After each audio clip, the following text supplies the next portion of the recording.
Joint family episode 5 बुखार। पिछले भाग में आपने देखा कि कैसे अपने देवर देवरानी की खुशियों और तरक्की से जिठानी साहिबा मालिनी को जलन होती है और वो अपने आप से वादा करती है कि वो उनसे बदला लेकर रहेगी। तो चलिए देखते हैं क्या क्या खुराफाती पैंतरे आजमाती है मालिनी जी। अब आज तो मुझे कुछ न कुछ करना ही होगा, मैंने सोच लिया है। मालिनी, अगर आज इस चाल ने अपना जादू नहीं किया ना तो फिर लानत है तुझ पर। नाश्ते पर सभी मालिनी का इंतजार करते हैं। अरे मालिनी बहू कहाँ है? आज तो नाश्ता करने के तुरंत बाद अंजलि बहू और मालिनी बहू दोनों को बहुत सारे काम करने हैं। परसों बरेली से हमारे घर मेहमान आ रहे हैं। घर की साफ सफाई करनी है, मसाले कूटने हैं, अचार बनाना है, ये वो कितने काम है। लेकिन माँ, मालिनी की तो तबीयत खराब है। क्या क्या हुआ बड़ी बहू को? उसे बहुत तेज बुखार है। ये सुनकर सभी चिंतित हो जाते हैं। वो तुरंत मालिनी के कमरे में भागते हैं और देखते हैं कि मालिनी बिस्तर पर लेटी हुई है और माथे पर ठंडी पट्टी रखी हुई है। जेठानी जी, क्या हो गया आपको? ये बुखार? अरे ऐसे कौन सी चुस्की खा ली थी जिसके कारण बुखार आ गया? जरा देखो तो कितना तेज है। भानुमति जैसे ही मालिनी के बदन को हाथ लगाकर देखने जाती है कि उसे कितना तेज बुखार है, तभी मालिनी घबरा जाती है और वो अपने सर पर कंबल ओढ़कर अपने आप को छुपा लेती है। अब दादी, आप मुझे हाथ मत लगाइए, आप मुझसे दूर रहिए प्लीज। अरे मालिनी बहू, घबराओ मत। नहीं पापा जी, मैंने सुना है बुखार छूने से भी फैलता है और मुझे छूने पर आपका हाथ भी जल सकता है। इतना तेज और तपता बुखार आया है मुझे। अच्छा ठीक है, कोई बात नहीं। तो डॉक्टर को दिखाया तुमने? डॉक्टर? हाँ बाबूजी, ये मालिनी तो मना कर रही थी, कह रही थी कि गोली दवाइयाँ खाकर ठीक हो जाएगी, लेकिन मैं एक पति होने के नाते अपनी पत्नी को बुखार में थोड़ी छोड़ सकता हूँ, इसलिए मैंने डॉक्टर को बुलाया है, वो आते ही होंगे।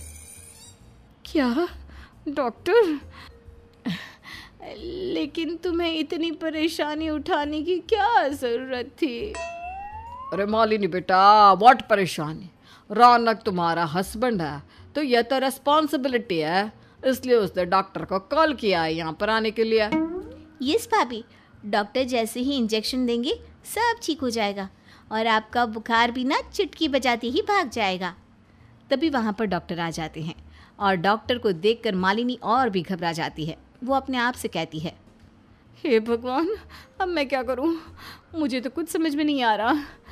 मुझे तो 1 डिग्री तक का बुखार नहीं है। अगर इस डॉक्टर ने मेरा चेकअप किया और मेरे नकली बुखार के नाटक का राज सबके सामने आ गया तो मैं कहीं की नहीं रहूँगी। नहीं, मुझे कुछ करना होगा। मालिनी, कुछ सोच। डॉक्टर शीना, ये रही मेरी बीवी, प्लीज़ चेक कर लीजिए। यस। तभी मालिनी फिर से कंबल ओढ़ लेती है और कहती है, आप सब बाहर जाइए, मुझे सबके सामने नहीं लेना इंजेक्शन। मैं चिल्लाऊंगी और रोऊंगी तो आप सब मेरा मजाक उड़ाएंगे। अच्छा ठीक है, पागल कहीं की। चलो सब। सभी कमरे से बाहर चले जाते हैं और मालिनी डॉक्टर से कहती है, सुनो डॉक्टरनी, मुझे कोई बुखार नहीं है, मैं ये सब ढोंग कर रही हूँ।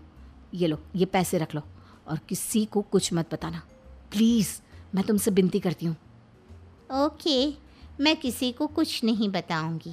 और एक्स्ट्रा 500 रुपया और दे दो। 500? ज़्यादा चने की झाड़ पर मत चढ़ो, उंगली दी तो पूरा हाथ पकड़ोगी क्या? ये लो और खिसको यहाँ से फौरन। थैंक यू, मैं किसी को कुछ नहीं बताऊंगी। हाँ। डॉक्टर शीना बाहर आकर सभी से कहती हैं, पेशेंट को मैंने इंजेक्शन दे दिया है और हाँ, याद रहे, इन्हें ज़्यादा काम करने के लिए मत कहिएगा। जितना रेस्ट करेंगी उतना जल्दी सेहत चुस्त और दुरुस्त हो जाएगी। अच्छा ठीक है डॉक्टर शीना। मालिनी अपने कमरे में आराम कर रही होती है, वहीं बाहर रुक्मिणी परेशान हो जाती है। अब ये मालिनी बहू तो बिस्तर पकड़ कर बैठ गई और हमारे बरेली वाले मेहमान आने वाले हैं। इतने कम समय में हम क्या कर पाएंगे? अकेली अंजलि बहू से सारा काम कैसे होगा।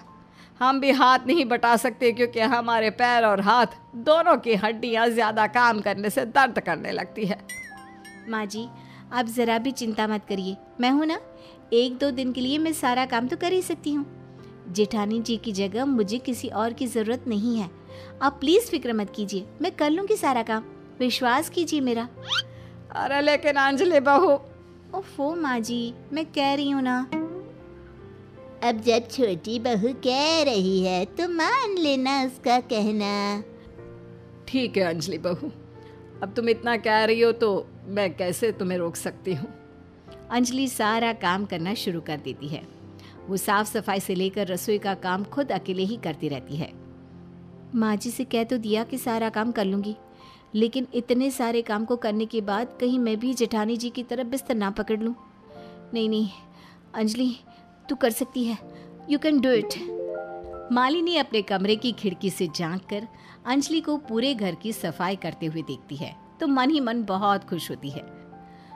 उसे अंजलि से काम करवाने में कुछ अजीब सी खुशी मिल रही थी। और बन झांसी की रानी, अच्छा फंसाया है मछली को जाल में। कर कर सारा काम कर और मैं पॉपकॉर्न खाते हुए यहाँ से तुझे ऐसे देखकर मजे लेती रहूं। हाय हाय, क्या सुकून मिल रहा है तुझे ऐसे देखकर, मेरी प्योरी सी स्वीट सी देवरानी। कुछ समय बाद मालिनी सो जाती है। अंजलि सफाई करते करते सारे कमरों के बाद मालिनी के कमरे में आती है और देखती है कि मालिनी तो बेड पर खर्राटे मारते हुए सो रही है। अरे जेठानी जी तो सो रही हैं। चलो अच्छा है, मैं फटाफट पूरे कमरे की साफ सफाई कर देती हूँ। हल्के हाथों से और धीरे से करूँगी ताकि जेठानी जी की नींद खराब ना हो। हाँ, यही सही रहेगा। अंजलि धीरे से कमरे की साफ सफाई करने लग जाती है। मालिनी को तो गहरी नींद में खबर ही नहीं होती कि अंजलि उसके कमरे में साफ सफाई कर रही है। जब अंजलि सफाई करते करते पर्दों के पीछे खिड़कियों को साफ कर रही होती है तभी मालिनी जाग जाती है। ओह क्या यार, मालिनी सो गई। अब इस आधे घंटे का एंटरटेनमेंट मिस कर दिया ना तूने।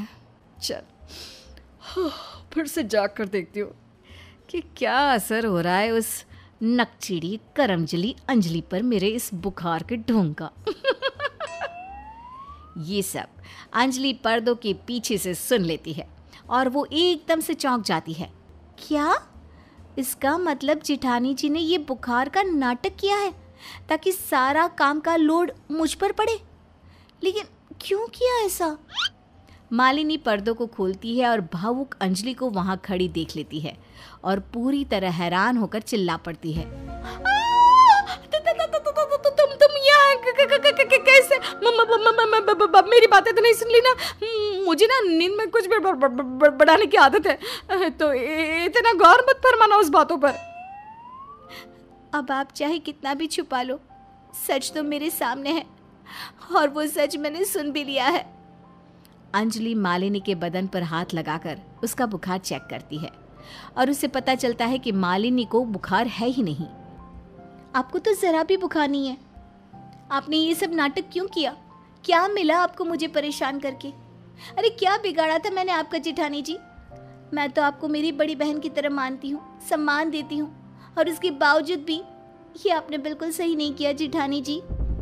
अंजलि, वो मुझे सच में ना वीकनेस से लग रही थी, और अगर मैं किसी को ये बहाना देती तो कोई मेरी बात नहीं मानता, इसलिए लाचार होकर मुझे ये बुखार के नाटक का ही ऑप्शन चुनना पड़ा। मुझे माफ़ कर दो अंजलि, मैं भी तुम्हें अपनी छोटी बहन की तरह मानती हूँ। प्लीज़ प्लीज़ घर पे किसी को कुछ मत बताना, वरना मेरी चारों तरफ से बैंड बज जाएगी। प्लीज़ अंजलि, गलती हो गई, आइंदा से नहीं करूँगी, प्लीज़। अंजलि 2 पल सोचती है और फिर वो कहती है, ठीक है, मैं किसी को कुछ नहीं बताऊंगी, लेकिन इस बात को ध्यान में रखिए, आइंदा से ऐसा कुछ हो तो आप ये नाटक वगैरह मत कीजिएगा। आपको अगर काम करने का इतना ही मन नहीं था तो आप मुझे साफ साफ कह देती, मैं हंसी खुशी से आपके हिस्से का भी काम कर लेती। खैर, जाने दीजिए अभी। तुम बहुत अच्छी हो अंजलि, मैं कितनी भाग्यशाली हूँ कि मुझे तुम जैसी देवरानी और छोटी बहन मिली है। You are too good. Malini झूठे मन से रोने का नाटक करती है और अंजलि के गले लग जाती है और बेचारी अंजलि अपनी जेठानी को माफ़ कर देती है। अब और क्या क्या रखा है इस प्यार भरी तकरार भरी खट्टी मीठी कहानी में। चौधरी परिवार के और भी ऐसे किस्सों से रूबरू होने के लिए जुड़े रहिए इस जॉइंट फैमिली से। मिलते हैं अगले भाग में।